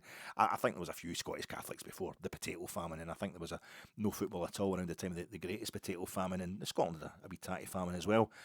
So God, the sooner the south side's Pakistani community starts following Queen's Park, the sooner we can move on from all this kind of tricky sectarian nonsense and just go into good old-fashioned racism and Islamophobia. You know where you stand with that, don't you? But it was weird how the Protestants, Martin Luther, nailing the 95 Theses to the water. Terrible, I was never christened, I never baptised, so I'm not actually a Protestant. But he nailed the old Theses to that church door in Wittenberg in 1517. But because, you're only kind of recently seen as a club active politically at Rangers. It's all been kind of flag shagging and line towing for most of our history, because this is a Protestant run country. Well, I'm leaving a Proddy, and I too did laugh watching Sturgeon having to sign a fealty to Charles III, who, in fairness to our manager, is some pretty hippie ideas, the current king, and is a far bigger threat to the Act of Settlement than Jerry fucking Adams. There was an amendment to the Act of Settlement. What? It's Charles I, Charles II, Bonnie Prince Charlie Nicholas. It's a dodgy name. It's an anti-Rangers name. It's no Robert or Davy or Eggleton Montford's Angels. It's Charlie's Angels. Angels, saints, popes, all the mythical creatures that the Irish Catholic immigrants brought to these shores. Well, when we're a Protestant country, we do what those represented, us Rangers, we usually would be doing what those represented by the status quo usually do. In any country, we can sit back, sing a few bigoted songs, and watch as the incomers go all kind of activist, which is why Celtic are about the only left-wing Catholic club there is. Maybe Hibs would call themselves left-wing as well. And I mean left-wing in terms of performatively, the performative sense. The supporters, I mean, most Celtic fans, as we know, are estate agents, bookmakers, Rod Stewart, and chartered fucking tax accountants. But it's just like I'm kind of anti-IRA, pro-British Army, Queen Elizabeth the Second. I'm a Union Jack flying loyalist at my socially constructed core, but politically I'm probably a bit left of what used to be the centre before we were pushed by billionaires into a world where people think Keir Starmer's a communist. Divide and conquer by the Toffs, but we, the people, we were never really the establishment, but we felt closer to it than the football fans of Celtic, Hibs, Dundee United, St Rochs, the Ants, Perth Celtic, Dundalk Hibs, Lochs Harp, Dumbarton Harp, Clyde, Bucky Thistle, and the Irvine Meadow 11. Fuck, I hate the Meadow. I'm a Winton fan.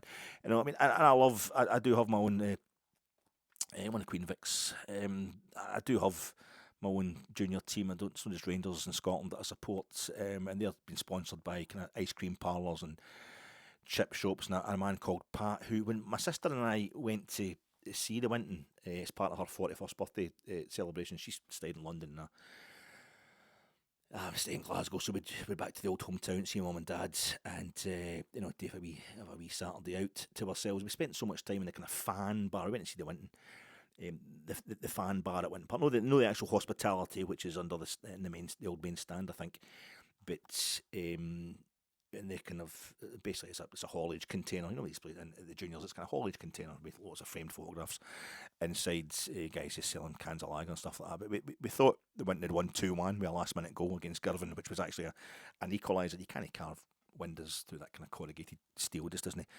It doesn't work at all. But it was a place full of kind of great pictures of old Winton heroes, sort of old my local junior team heroes, including Davy Moyes' brother, who played for us for years. But the owner's wife appeared and thought we couldn't see her telling her husband to shut the place early and get all that trash out and get them out, so that they could get off to do whatever kind of plastic posh thing she wanted to do. I haven't been back more than a dozen or 20 times since. I get the protesting buzz. Don't you worry. I don't just sit idly by when the man or his wife, who's far too old for the jeans and that tight and for boots that high. And I know it's October hen, but global warming, it's not the kind of October you had in the 1930s when you were a teenager. It's your fur-lined Playboy bomber jacket is just as ostentatious as you constantly mouthing, let's go to the orangery, let's go to the orangery, as if nobody else in this porta cabin selling cans of Tennent's hasn't been to the Sea Mill Hydro for a wee treat, Pat. I was more enraged that day than I was when I went down to Whitehall to protest the genocide in Darfur that time. I actually wrote to the Prime Minister. This time I marched right down to, my sister and I marched right down to the Castle Hill Vaults and gave them our hard-earned drink money. The fact that Castle Hill Vaults sponsors the Winton Rovers amateur team has just got nothing to do with it. Okay, so I've made my point. I get the need to protest. I've been on protests and I've never broken a strike or crossed a picket line, but man, this is so, I feel, not the time or the cause for a protest outside the Ibrox front doors. Have at it though, the youths know better than, I'm not going to go against the Union Bears. Knock yourselves out. The Union Bears make Ibrox. They're absolutely invaluable to the atmosphere. They must have won us more games than we'll ever know. It would be like a library every week it wasn't for the Union Bears, and their job is to be our militant wing. Every fan base, every supporter is an ecosystem, and we need the Union Bears. Like every club needs their ultras, they are required. But for me, it's only slightly more valid than all that pish going on in London last weekend. We do, however, need more communication. And this is, if it gets to this point, if this is what's instigating, this is how it happens. It's never a neat and tidy negotiation to arrive at the kind of common ground. It's always a bit of buffering back and forth, but we need more communication from up top, from Patrick Stewart even, because, make no mistake, the job he's there to do is provide a buffer to the owners who told us straight up, on camera, to our faces, as soon as they took control of the club, the day they officially took control, that they wouldn't be around.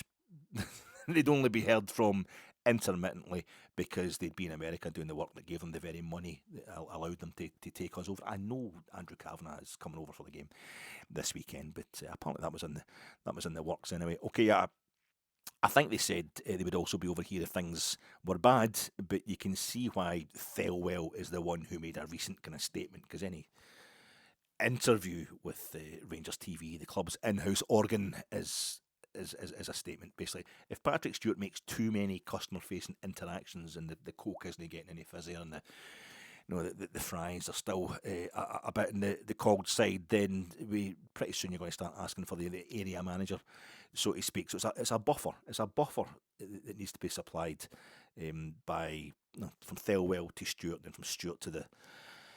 So you can't even go around making all these statements all the time. But the Union Bears will think quite rightly, well, he faced up quick enough to condemn our May the 4th be with you tifo at the Old Firm game last season, did old Paddy Stewart, and I can't help thinking that's maybe bled into their motivation for their protest this weekend. And fair dues, that's fine, but he got that one really wrong. But he was ripping into Willie Collum and co about the last season's League Cup final, debacle, penalty debacle, the minute he kind of got in the door, Stewart. So he does do a job every now and then. The whole board's changed over the summer, the whole infrastructure has changed, but it's good that they've met the Rangers Fan Advisory Boards. We need, I think, almost ongoing dialogue, rather even than just a clear messaging at the moment, because a lot of us are more than aware that Martin's plan would take a while to reap rewards, but we're intuiting that from Rangers Review interviews with Swansea podcasters, with Southampton podcasters, with Leeds United fan media who are telling us all about how Marath took his time, made a few decisions they weren't too happy with, underwhelming decisions at the start of his reign down there. This is stuff we should be getting from the club, and it's been mentioned by the owners. I think they have mentioned it's a bit of pain at the beginning or whatever, but they need to be more sensitive to the fact that we're a club and therefore a support who, even in our darkest days, win far more games than we lose.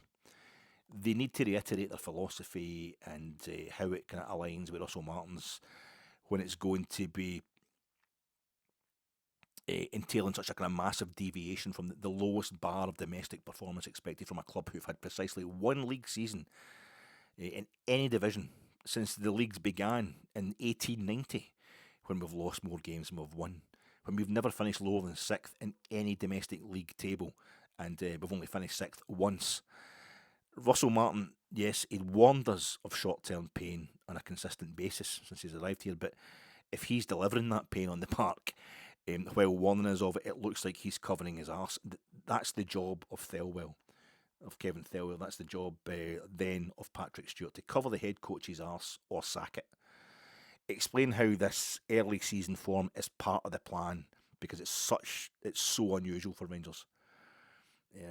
Even though I've been expecting it, and a lot of Rangers fans who've been, I don't know, watching the right podcast or whatever, have been expecting it. But explain why this is part of the plan, this early season form, or admit it isn't part of the plan. Okay, even then, I mean, the owners can't be seen to be explaining every defeat, as that in itself creates the impression that the head coach needs his hand held or is going to get sacked. So that's perhaps why the messaging has been quieter than we'd expect the last couple of weeks. But yeah, the Union Bears know that us all politely kind of chanting, explanation by the morning. We'd like an explanation by the morning, a reiteration of your strategy in a detailed email by the morning, or early afternoon if you're busy, or early afternoon if you're busy. There's a time difference to California. How's the weather over there anyway? It's not likely to get, just being totally polite about it isn't likely to get the kind of response or action that the vast majority of the fans require from the board, but they could be doing us a favour, the Union Bears. In life, dialogue is everything when it comes to understanding people. That can really help. Unfortunately, in football, we have the kind of messaging that Celtic board gave to their fans last week, which drove their punters straight to man the barricade straight away. And you also have our statement bingo of trainer and the banter years and all that. In football life, the best dialogue with the fans is for the team to be winning on the pitch. The manager, according to the Rangers Fan Advisory Board statement last night, the minutes of their kind of, I think it's a 2-hour meeting they had with the board, will be published before the weekend. Apparently, I haven't seen them, so excuse me if you've seen them. But the manager, the message they got, the Rangers Fan Advisory Board fan representatives meeting with the board last night, the message they got was that he's staying. Russell Martin will be staying. The Union Bears don't like him. The Rangers Fan Advisory Board don't like Russell Martin. The Rangers Supporters Association don't like Russell Martin. None of them want him as manager. But the board, the new owners, they do want him. They do want Russell Martin as manager. And I'm glad this is happening right now. Right at the start.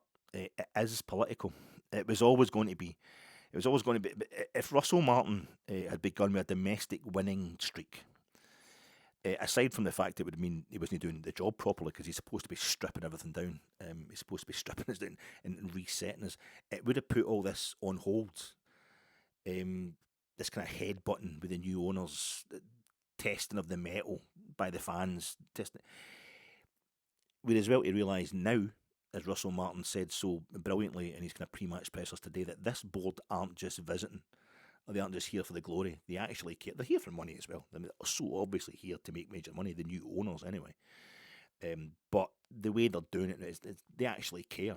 They'll do sensible stuff about immigration, but actually concentrate most of their time on getting inflation down, improving the NHS, and cutting the cost of foods and energy services. They won't flag shag and insult folk, so you'll think they're the same as you as they dip your pocket. Oh, sorry, I'm getting confused there. But this board, like this head coach, is here to make us whole again. No, just to kind of nurse our bitter grievances. And their resolve, has been painted as arrogance. It just isn't buckling. I quite like that. We won't be allowed to leave the table or to just have our dessert without having our greens, and hopefully Hibs are the green.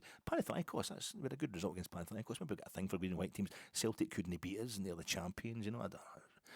I'm stretching it a bit, I suppose. But Russell Martin's press conference, and this is why I'm making wee allusions to political stuff, which I don't think it is.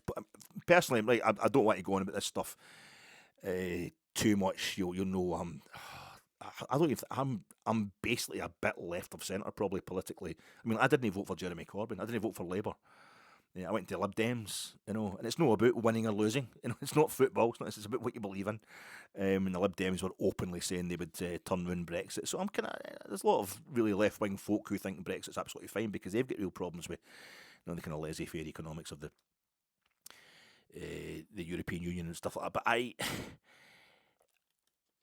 basically think like Trump and Elon Musk and all that kind of stuff. It's power grab stuff.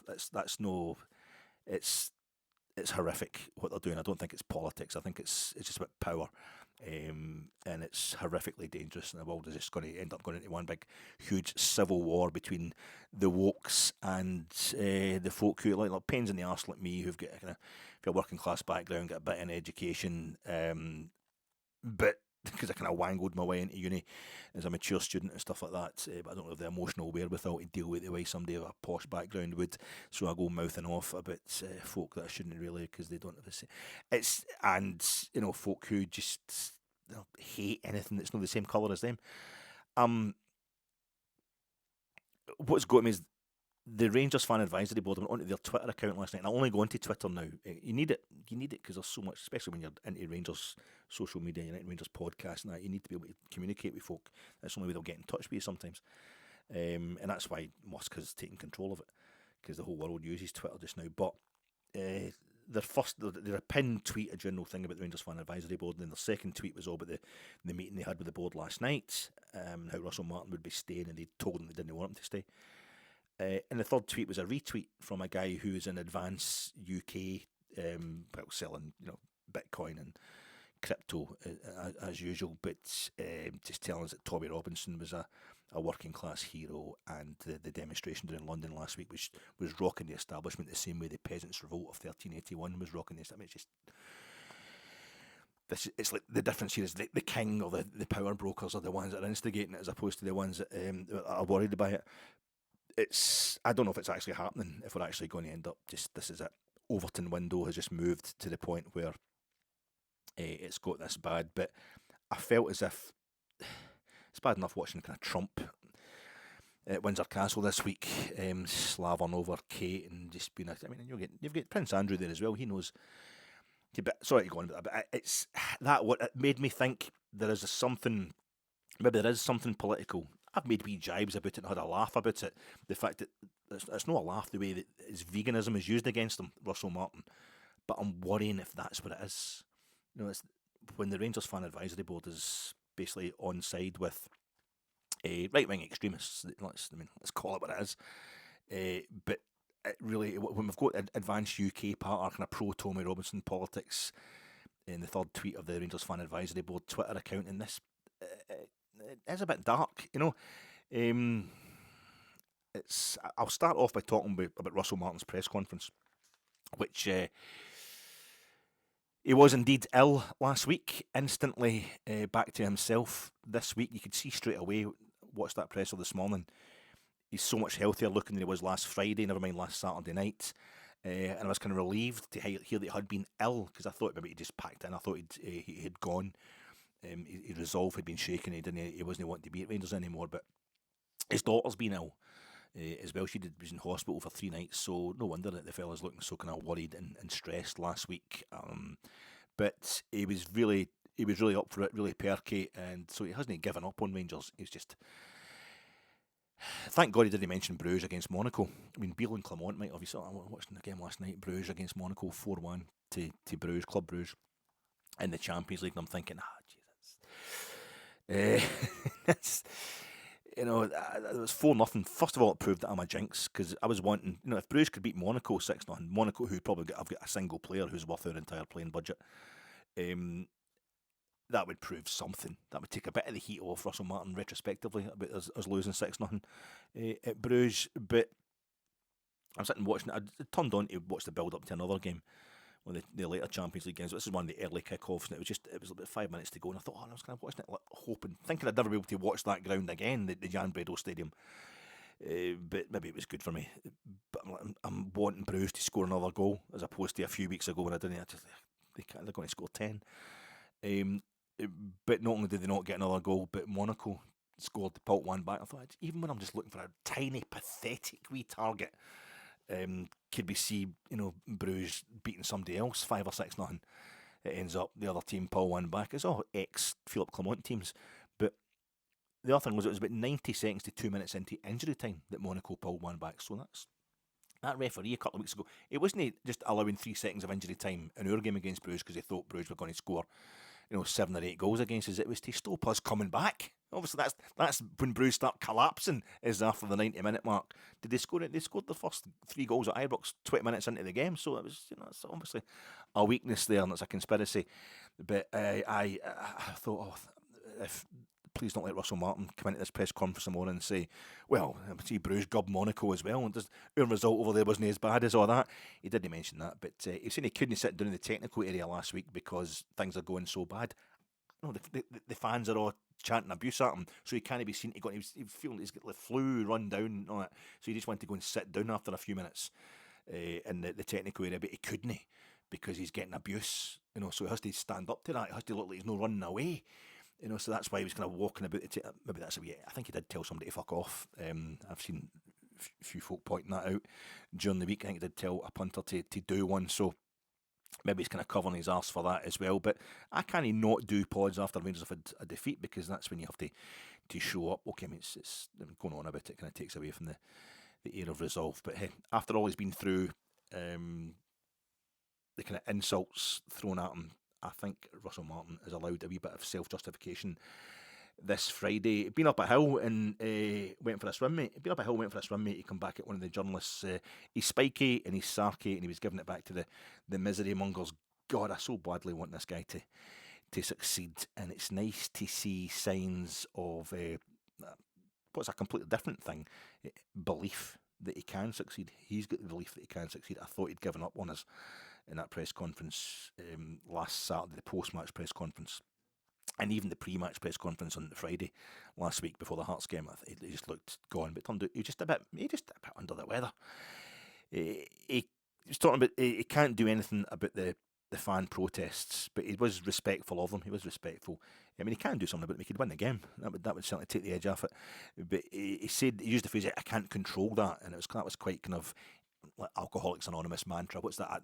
I probably should be in AA, but it was that you give me the serenity to, basically no bother my arse about anything that I can't control. But he's, I think he's saying it more as a protection for his kind of staff and his players. He says he gets great backing, and reiterating this point again, he gets great backing, very well supported by the owners and the boards, and he was having a bit of bants about Patrick Stewart being older than him, so must have a tight relationship with the chief executive. He's got lots of personal support, about him, lots of ex-players and other ex-managers and that, and obviously his staff, his coaching staff in the building. Says, but it's not all sycophantic though. No, they've all been texting him. People he used to play alongside and all that, ex-colleagues all been texting him, telling him to keep going and blah blah blah. But he said all the support he gets, it's not all sycophantic. It's his family and his friends who feel it worse than him. He's kind of seen it all as a pro, and obviously been through it all with his dad and his home life when he was a kid. But his daughter being in hospital put things in perspective. Andrew Kavanagh was always coming over this weekend. He did that before the Celtic game as well a few weeks back. It's like, he's not coming here to see me. The owners aren't coming to see me. No, they'll just come to talk to the players. It's a wee bit defensive, but it wasn't too bad today. Nico Raskin, absolutely nobody. I can hear nobody offering the possibility. Since Neil McCann mentioned it in the build-up to the Sky's coverage of the Celtic game a few weeks ago, no one offers up the possibility that Nico Raskin could be the problem in this thing. But I wasn't particularly reassured with the way Russell Martin said that Raskin's back in the squad. I feel as if he was really, he's really bridling. It's like he's building up in his head before he goes into these press conferences. He's going to have to tell him that Nico Raskin's back in the squad, and he knows that people will see that maybe as a step down, a kind of a failing in his part. That Raskin's winning the debate or something, whatever the debate is. It's just, to me, it just seems like a bit of club discipline. He wasn't there at all, Nico Raskin, for the Celtic game. He's back in the stadium and back in the group, but he's not in the squad for the Hearts game.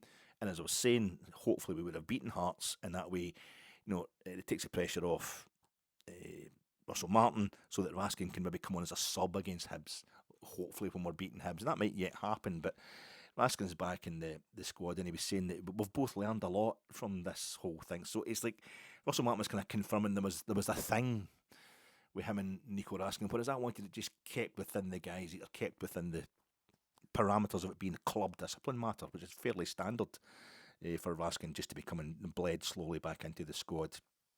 Nico Raskin's been going to leave, but it hurts him that someone said, I think it was Stevie Clifford or whatever had said to him last Saturday, that the team just didn't look coached. He says because they have been, if they're not doing everything properly just now, obviously they aren't, but they certainly are being coached. They're being coached stupid, and I think Liam Kelly was confirming this as well. He was put up for the press as well. Liam Kelly is a player, and he said he really enjoyed himself at Lochs, and he was quite good the way Liam Kelly just. It was great fun. Loved it. Better than sitting in the house and you're Todd. It's a wee team bonding day, but aye, he's saying Russell Martin is confirming that we're not starting well enough in games, and sometimes we have a good start to the second half because he's a chance to get the players in, have a bit of a breather, a reset at halftime, and remind them of what they're supposed to be doing. But he needs to get them to a point where they're starting games the way they're starting,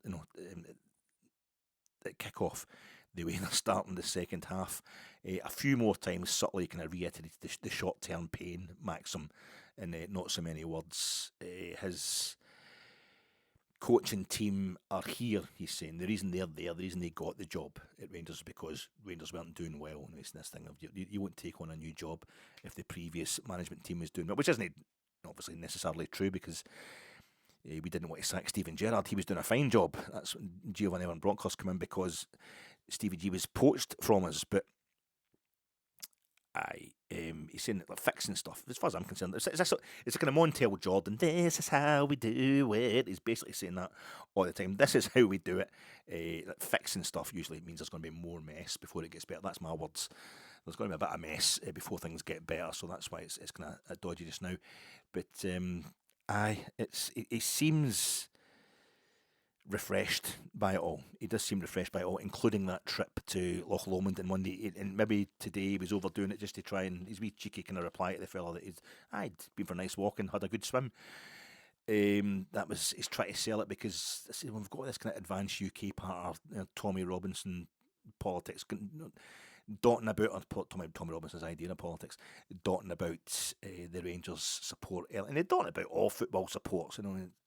Don't let Celtic or Hibs fans or whoever kid you on it. They're all, the kind of next Jeremy Corbyn or whatever like that. It's very the whole kind of everybody falling for the stuff about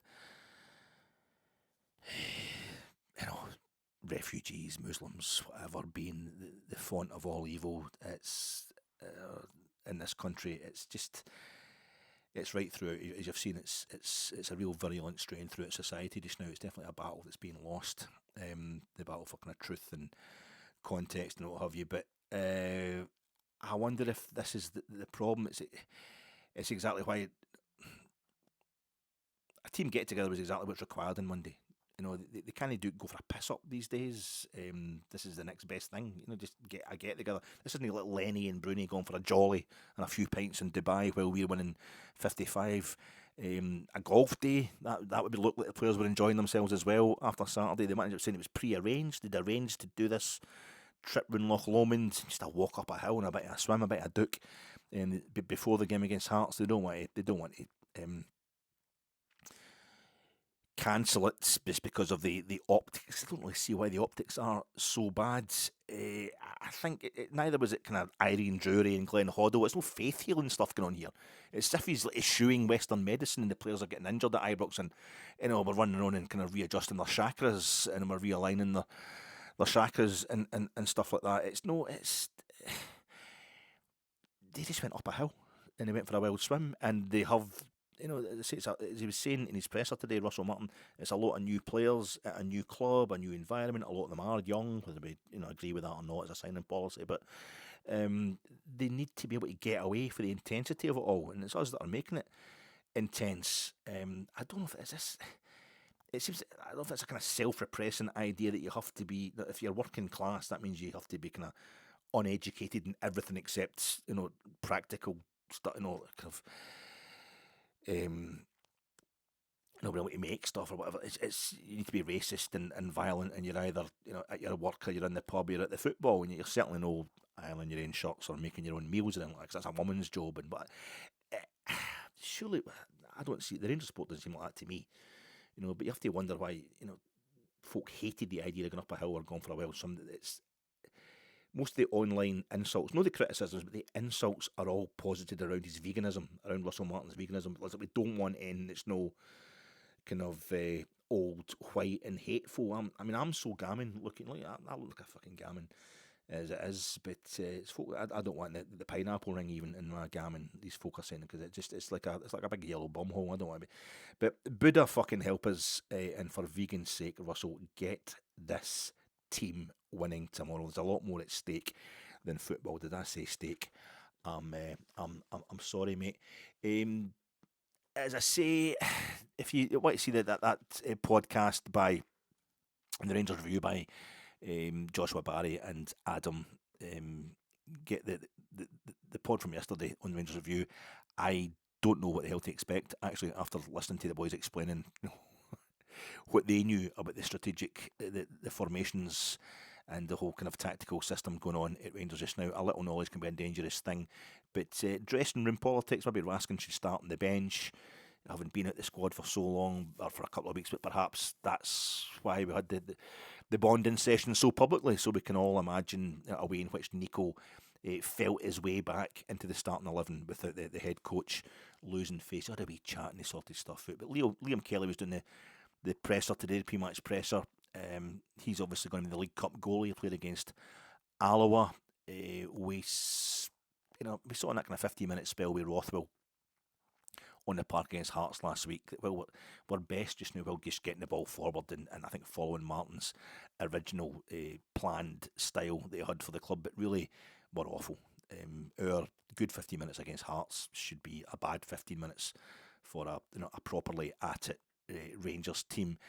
Raskin, maybe he's only back in the squad because Russell Martin's playing reserves for the whole League Cup campaign. I think he made 10 changes against Alloa in the last round. He's a man who likes to stick to his philosophies. I don't know, but we don't just create chances. We just don't create chances. So 2 up front seems a bit pointless for the starting 11 tomorrow if we're not getting the ball forward enough. Derek Cornelius come on and did really well. Should have for his first Rangers goal really last week against Hearts in that second half. So is it a back 3 as per my preferred predicted lineup for the game last week against Hearts? I don't think so. I don't think we're at that stage yet. I think we're going to have Liam Kelly in goals. Obviously, I would think it's maybe going to be Tav and Magoma still at full back, but maybe Cornelius in instead of Giga, which lets Suter go to the right hand side at centre half, and Cornelius can be left hand side centre half. The middle of the park, it's maybe it's going to. I think he might still go with the sitting 2. If Raskin plays, maybe have Diamandi sitting in there with him, but it could be Rothwell and maybe even Lyle Cameron. There was no injury updates today, so I'm just assuming everybody's fit. So it could be Rothwell and Connor Barron, Rothwell and Lyle Cameron, Diamandi and Connor Barron. It's Nico Raskin. I don't know, and it could be going back to a 4-3-3, which is effectively a 4-1-2-3, when you've got Nico Raskin sitting as the 6 with 2 other midfielders, 2 other 8s in front of him. I think that's what the vast majority of Rangers fans would prefer, but I don't know if we'll do it that early tomorrow. I think I'd have Asgard as the kind of 10 effectively again, because he's Thelonious, Gerrard, Asgard, the kind of dissonant notes from the number 10. Gassam, get him over the left hand side and get, I would say, Ant-Man on the right. Hibs are prone to attacking. They're a team that likes to come forward. I think they did, so maybe get Ant-Man on this time on the right hand side. Mikey Moore, it's just not been working for him, so he needs maybe dropped just now. Chermiti, I would start him on the bench and get Majovski. He's no chance. It's his 3rd straight game. He's virtually had no chances to feed off Bojan Majovski, but he's got a whole week off between all these games, or 2 weeks off sometimes. So international duty, but it's not as if we're overextending him, and we need to try and get the bottom tomorrow. But it's really interesting. I'm thinking we might go with the 4-2-3-1. tomorrow again. But it'll be interesting, of course, to see if Raskin starts on the bench or starts on the park. Aye. My kind of my attitude to the League Cup is usually going to be, oh my God, we get a chance to win a trophy twice since 2012. We get a chance to win our 29th League Cup, but more to the point, since 2012, we've only won everything once, including all 3 lower divisional titles, which we don't want to ever have to win ever again. The Challenge Cup, we won it once. We won the Scottish Cup once, the League once, the League Cup once. Got to a European final once, been in the Champions League groups. We've done everything. We've hit all the notes we need to hit to remind us that we are Rangers. We're still Rangers. It's okay. But now we need to, even you've got St Johnstone having a wee jibe about, oh, we've won 3 major trophies in the you're Sevco. That's other fans of other clubs. You were born in 2012. That's their little jibe. What they're saying is, since you come back into the top flight, the wee marker for them is St Johnstone won all their major trophies, 2014 and 2021, 2 Scottish Cups and a League Cup. So we've won 3 major trophies. Well, no bother with the innate value of those trophies, because I'm quite happy to say that we've won as many European trophies as Celtic. It's eeksy peeksy. But even stuff like that, that's what you have to get past first on your kind of comeback from 2012. And we are still coming back from 2012. We're nearly there. And to win anything for a second time since 2012, since we were in the lower leagues, would be fantastic. Be absolutely tremendous. But as everybody else has been really hypocritical about what they want Rangers to do because they hate Russell Martin. I don't want expansive football. I don't want possession football. I want us to be hitting the break and all that. I don't. I'm just going to be every bit as hypocritical and go, well, we've been in the last 3 League Cup finals. I don't really need to take it back. We've won 28 League Cups. We're far away the most successful team in the history of the League Cup. I'm not really that bothered, because this, I think, will only become a League Cup game. Become known as a League Cup game if we lose it. And then he's out of a domestic competition already as well, Russell Martin, as well as the hammering in Europe and the Champions League, and that's him out of a domestic competition already. That can be added to the criticisms of Russell Martin. But what this really feels like tomorrow is a kind of 6th attempt to beat a Scottish top flight side. That's for Russell Martin. It's actually the 7th attempt for Rangers, because we had that draw at Easter Road of all places on the last day of last season. The possibility of extra time and penalties in this game it almost seems kind of appropriate, like we're being given every chance you can get. Please, like a player is playing his testimonial when he's been injured for the last 2 seasons of his contract, and he's like 38-year-old, and I think, well, they'll have, and he's like a goalkeeper or something, so they get a penalty. Somebody deliberately hacks down one of their players so that he can come up and take a penalty, and the opposition goalie dives the ring away on purpose so he can get a goal in front of the fans. It's almost like, extra time. Could you just beat somebody for the top flight? Just beat a Scottish top flight side, Norman White side this season. It wouldn't surprise me if we won this game on penalties or by a late goal in extra time. So that way we can progress, but nobody can get too excited about it. It wouldn't surprise anyone, given Hibs' start to the season, if either side chucked a 2-goal lead. I'd just like to see us score 2 goals. That'd be quite amazing. 1 goal, please. I'm glad Russell Martin is back to his spiky, enthusiastic best. I'm glad he's getting more time from the owners. I like most of what he said in today's presser, and I'm largely enthused by the way he said it. We pumped Victoria Pilsen out of the blue by 3-0, and I hope we can do the same to Hibs. But we're at that stage where just winning and signs of shape and progress are most important. Nico Raskin can come in and be the saviour for those Bears so invested in hating Russell Martin that they actually want us to lose this game. Just as switching Max Aarons to right back was the only reason for those same people that we beat Pilsen 3-0, and now we hate Max Aarons as well. Nico Raskin's going to go the same way. This isn't like kind of Halliday, Wallace and Kenny Miller having a go at Graham Murty after that Scottish Cup semi-final back in 2018. This is more like Paul Le Guen and Barry Ferguson.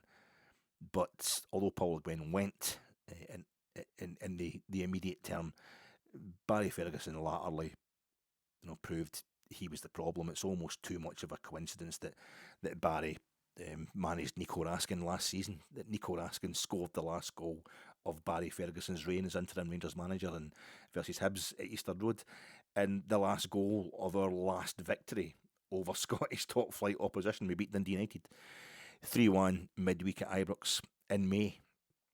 At the very, very start of this mad summer that we so badly needed as a club.